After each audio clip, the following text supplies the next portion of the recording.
So hello everyone, welcome back to my channel. So this is a continuation of the Astrology 101 series, which is helping you guys to understand how to use astrology as a powerful tool for self-development. So if you checked out my previous video, which goes into what are the sun signs, then you'll understand a bit more about what the sun sign means in the birth chart. For the purpose of this video, the sun sign is all about the formation of your identity. And so Taurus, your identity is often found in your possessions and your resources. With the sun being in Taurus, there may be a need for physical and material security. These are the two main things that are going to be extremely important to a Taurus sun. And with understanding where exactly your Taurus sun is placed, that is what will help you to understand exactly where that energy is most being played out in your life. Throughout these videos, I continually stress that you are not just your sun sign. And not only are you not just your sun sign, do not express the same Taurian type qualities as other sun in Tauruses. You're going to express your Taurian qualities very uniquely to someone else because you have different placements to someone else. So this is why it's important to make sure that you're looking at your birth charts at all times so that you can understand what is it that makes you so unique. What is your individual makeup? You're so creative. That makes you so nurturing. What is your genetic makeup that in this case, Taurus, makes you so sensual? That makes you really enjoy just being comfortable. And that's where that deep need of security comes from. You just want to be able to be comfortable, just everything just being okay, no stress, no drama, just everything just flowing exactly how it needs to go, steady and secure and solid and fixed, just like the nature you are. You are a fixed sign. So this is probably where a lot of your stubborn qualities may come from. That very stubborn, bullish type energy to your personality, even to your expression. So with this deep need for security, this can often manifest itself in needing to feel like you need to acquire things in order to feel fully affirmed in your self-identity. So it's important for you to make sure that your identity doesn't get lost in these things, but that you can identify yourself separate from your physical reality. And this sign is ruled by Venus, a very earth-like type energy. But the planet Venus has two different qualities to it. It is ruled by Libra, which is an air sign, and it also rules Taurus, which is an earth sign. There's an element of transcendence that happens within the sign of Venus. So you're having to learn how to transcend yourself and almost see beauty in the things that are just priceless. Air is priceless. When you transcend this earth, you're not going to be able to take all of these physical material things with you. You're not going to be able to take your money. You're not going to be able to take any of your personal possessions, any of your valued possessions. You know, as Taurus can have attachments to almost like antique items, like vintage items, things that have a lot of sentimental values to those objects. It's a lot of attachments on these types of things. But you're having to learn how to see beauty in things that are just, it just is. The opposite of Taurus is Scorpio, which represents the energy of rebirth, the energy of death and life and transcendence in itself. So you're having to learn how to bring those qualities through, because one of your greatest struggles is actually going through the change. Once you've gone through the change, you're like, okay, cool. You know, life is amazing. But going through that change, you don't like it because you don't like anything to be able to disturb your peace. Once that disturbance has come to your peace, that can be a very difficult thing for you to be able to get out of. So you're having to learn how to see beauty in just the simplest things. Taurus is a very beautiful energy, and this is a contrast between Libra because they're both beautiful. They're ruled by Venus. But with Taurus, there's a simple beauty. There's almost like a natural beauty. And with Libra, there can almost be like a very aesthetic, very superficial type, made up type beauty. And it doesn't mean to distinguish the types of beauty. Two energies play out very, very much differently. So there can often be a feeling of you feeling worthy the more that you have. And so this is why this whole priceless type perception is something that you need to be able to develop, because you'll never be able to have enough to feel as worthy. Like, you know, you have to be able to just see yourself as worthy because you just are worthy. You know, it doesn't mean You don't have to be able to hit this and have this and, you know, have this amount of money in your bank account and have attained this amount of properties and have this amount of investments going on. You are worthy because you just are. You know, these things don't actually make you who you are. So you're having to learn how to be able to dispel that illusion of worth and self-worth. More that you begin to dig deeper and become secure within yourself, this is when you'll be able to feel more fulfilled, because you'll find that fulfillment comes from you, you know, from you feeling satisfied within yourself, within your body, you know, you're just feeling good, you know.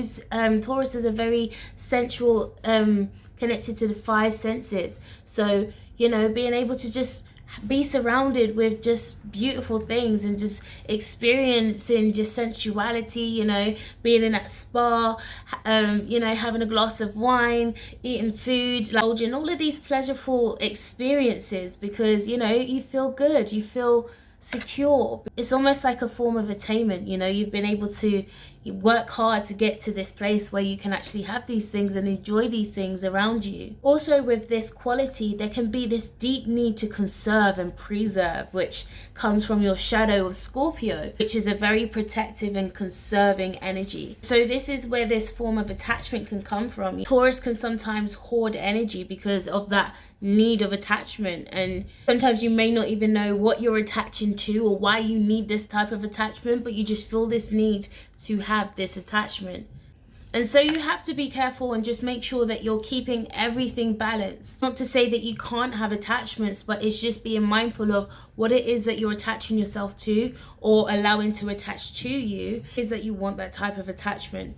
Because remember, a lot of the things that we attach to and we feel that needs to be attached to us can be a form of codependency. So you have to be careful that you don't fall into those types of traps. So with a Taurus sun, you're also here to remember that you're here to nourish a garden. Taurus is a very grounded earth energy. So you're here to literally nourish, help grow. It's a very feminine energy, again ruled by Venus. So you're here to nourish a garden, and where the house falls in, this is what will help you to understand exactly what garden you're nourishing. So that garden could be your home. That garden could be your relationships and your friendships. That garden could be your children.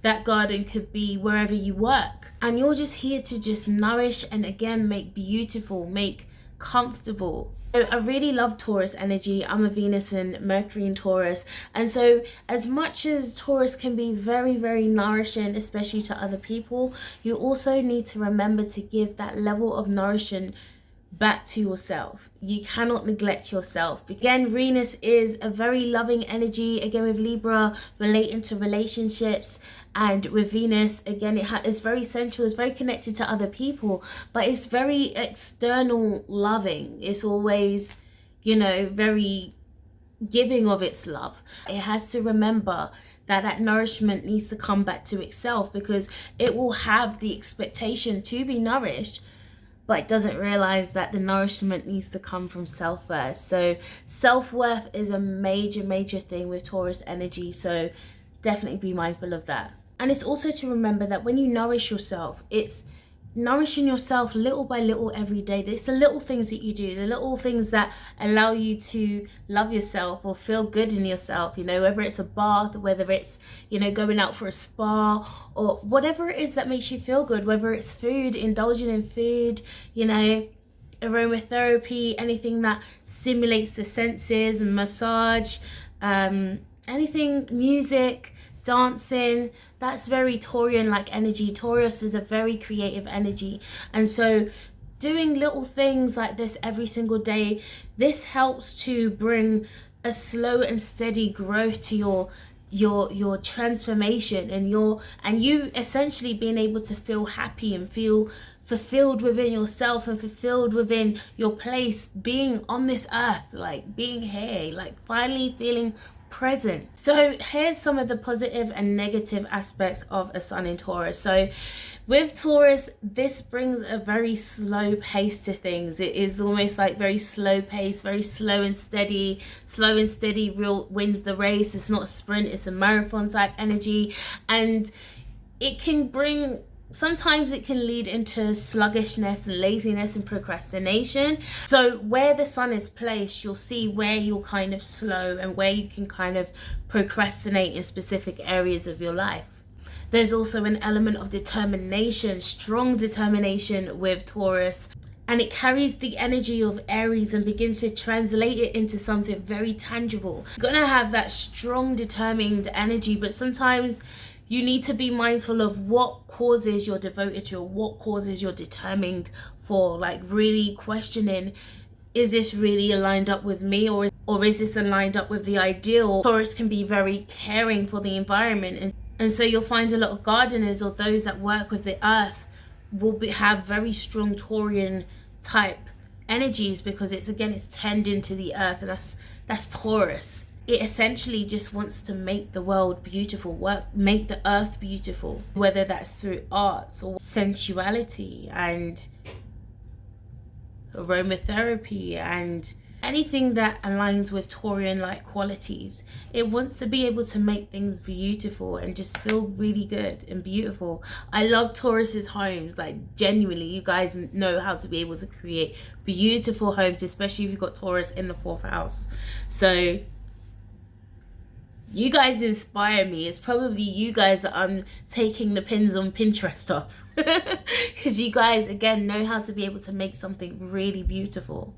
Just remember to expand your mind and allow your mind to be able to explore. And this will begin to connect you back to your soul, which is the opposite of Taurus, Scorpio.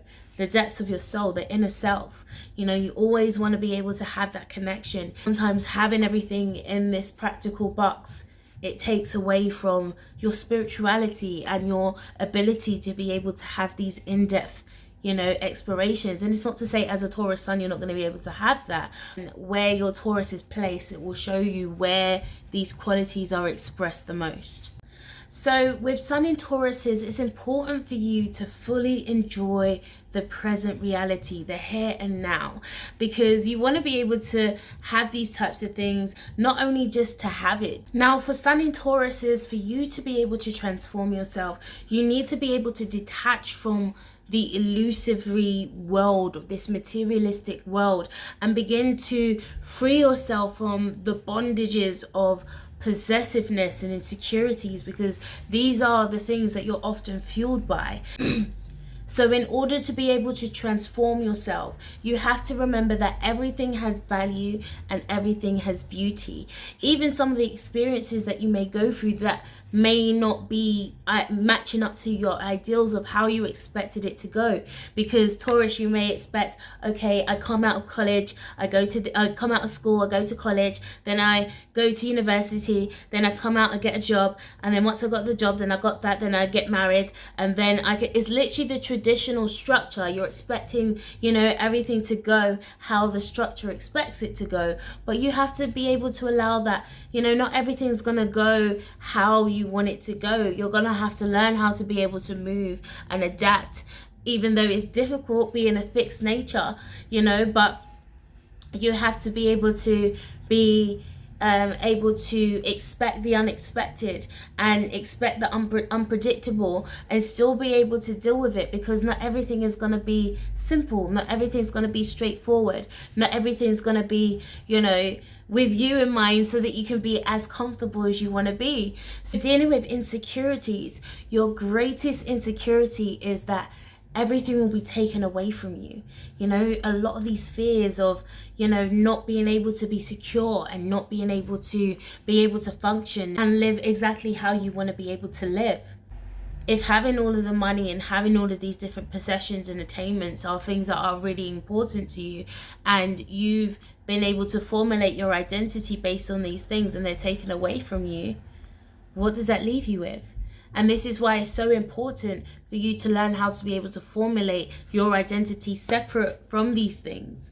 Because if they're taken away, what do you have? Still you. You're still whole. You're still together, you know, and you still have the ability to create something else. And also, because of this type of quality, you can cling on to things and people very quickly, and become very defensive whenever that thing or that person is threatened to be taken away, because that's a threat to your security. What are you going to be able to do without this thing, without this person, without this amount of money, without the house, without the car, without the clothes? What are you going to be able to do without these things? And this is the type of things that can create that type of bullish, defensive reactions from a typical Taurus type energy. And again, this plays out in the houses that it falls in. So you could be very bullish when it comes to your money. Don't mess with a Taurus's money, okay? Could be Taurus in the 5th house. You could be very attached to your children. Taurus in the 10th, you could be very attached to your idea of success. So again, the houses are extremely important to show where or how these energies plays out in your chart. I'm hoping that helped you to understand a bit more about the Sun in Taurus qualities. Remember, you are not just your sun sign, you are the whole zodiac. So I'm attempting to go through all of the different explanations for the suns and the signs so that you can have an idea of how these energies plays out on a very basic level. So let me know how you found this video. Sun in Taurus, does this sound a bit like you? Do you know any Tauruses? Comment below. I'd love to hear all of your different Taurian experiences. So if you like this type of content, remember to like the video, remember to click the subscribe button right at the bottom of the page, and remember to share this video to someone who's really interested in astrology and understanding how it all plays out. All the other videos on the Astrology 101 playlist. So until next time, I will see you guys on the other side.